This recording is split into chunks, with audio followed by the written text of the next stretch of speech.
स्वागत आहे तुमचं माझ्या यूट्यूब चॅनलमध्ये लक्ष्मी गोंड. तर कसे आहात यूट्यूब फॅमिली? आय होप तुम्ही सगळे मस्त मजेत असाल. मी पण खूप मस्त मजेत आहे.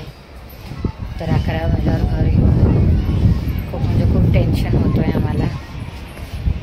बिलकुलच इतकी हवा बंद चालते. तरी कपडे व्यवस्थित वाळायला टाकले तर ते व्यवस्थित वाळत नाहीत, उडून पडतात, सारखं खाली पडतात, हव्याने इकडे तिकडे होतात. आणि दुसरी सगळ्यात महत्त्वाची गोष्ट, त्या बाल्कनीमधनं श्रेयश बाल्कनीच्या वर चढून वाकून बघतायत खाली. तर ते तर खूप जास्त डेंजरस आहे. कारण किती वेळा मी सांगितलेलं आहे पोरांना की वर चढू नका, पण आम्ही जातो कामाला सकाळी, मी आणि संतोष. तर तर आमचं लक्ष बिलकुल लागत नाही कामामध्ये. कारण परवा दिवशीच पिल्लू वाकून पूर्णपैकी वाकली होती पिल्लू. संतोष जर आवाज दिले नसते तर त्याचं बॅलन्स कदाचित बिघडलं असतं. तर इतकं जास्त संतोष घाबरले होते. श्रेयाला त्यांनी खूप जोरात फटका मारला एक, कारण ते इतकं आतून घाबरून गेलते की एका क्षणाला बॅलन्स गेलं असतं तर काय केलं असतं म्हणून. तर खूप जास्त टेन्शनची गोष्ट आहे. तर त्याच्या सेफ्टीसाठी काहीतरी आम्हाला करावं लागेल. तर आम्ही ग्रिल बसवून घेणार आहे त्याच्या सेफ्टीसाठी.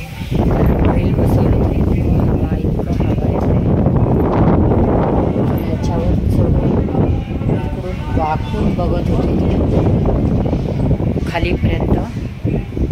जस्ट संतोष बघितले, खूप जास्त जोरात रागायला लागते संतोष श्रेयावर. नंतर परत समजून सांगितले त्याला, मी पण त्याला खूप वेळा समजून सांगितलं. पण पोरांना माहीत नसते ना, कळत नाही त्यांना की इकडून पडल्यानंतर काय होईल. अंदाजासुद्धा नाही लावू शकत त्यांनी त्या गोष्टीचा. तर 2-3 दिवसापासून तेच विचार करत होते, म्हणून आधी ग्रिल बसून घ्यावा महत्त्वाचं. त्याच्यासाठी आज आहे संडे आणि ग्रिलवाल्याला कॉल केलेला आहे. तर ते वेल्डिंगवाल्याला कॉल करून सांगितलेलं आहे. त्यांनी घेऊन माप वगैरे घेऊन गेलेलं आहे, काय कसं लागेल, कसं बनवायचं ते. तर 5-5:30 वाजेपर्यंत येतो म्हणलं आहे. आता 5ला 10 कमी येत अजून. मग अशीच त्यातला कॉन्टॅक्ट केला होता आम्ही. तर 5-5:30 वाजेपर्यंत येतो असं म्हणलेलं आहे. कारण श्रेयामुळंच खूप जास्त भीती वाटते. श्रेयाला लागलेलं डोक्याला 3-4 दिवस झाले आज, तर थोड्यापैकी बरं झालेलं आहे. आज त्याचे त्याला केसावरनं आंघोळ घातले त्याचे पप्पा. कारण त्याच्या डोक्याला लागल्यामुळे ते केसाला अजिबात हात लावू देत नव्हती, विंचरता येत नव्हतं बिलकुल पण.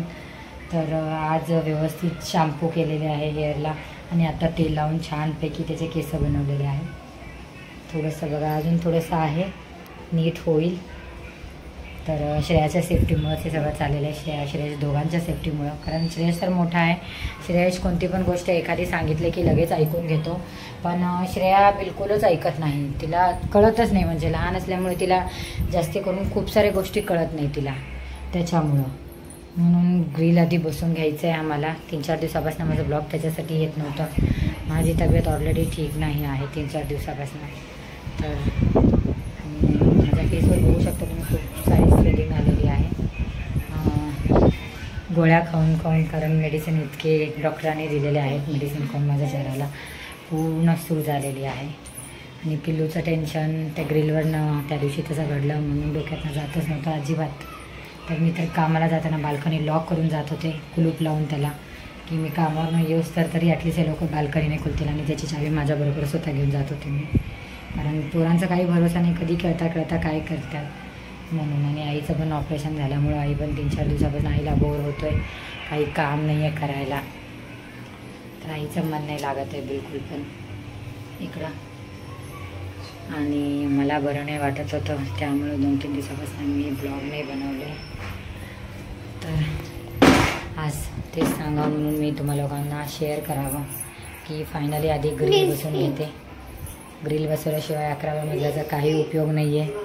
इतका वारा येते, भयंकर वारा येते.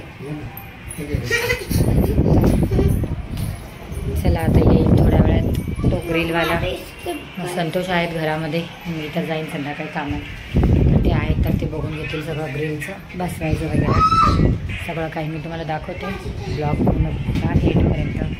आणि पहिल्यांदा बघत असेल ब्लॉगला तर सबस्क्राईब करायला विसरू नका. लाईक करा, जास्तीत जास्त कमेंट करा आणि शेअर करा.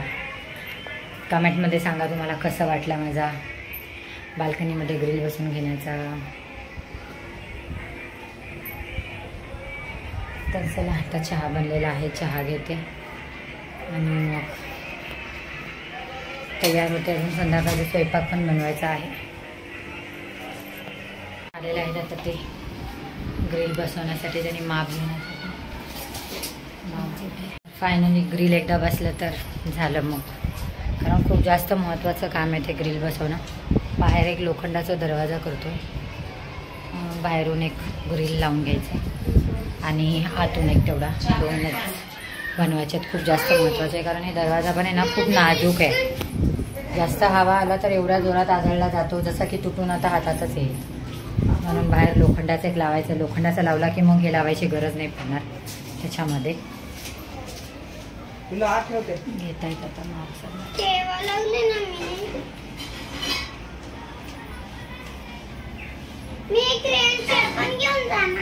तर माहिती नाही आता आज बसवतील ग्रिल की उद्या बसवतील, परवा बसवतील. माप तर घेऊन जात आहेत आता, पर्यंत बसवतील. काय म्हणतात सिंगल डोर म्हणजे ओपन एका साईडला. हो सिंगल डोर.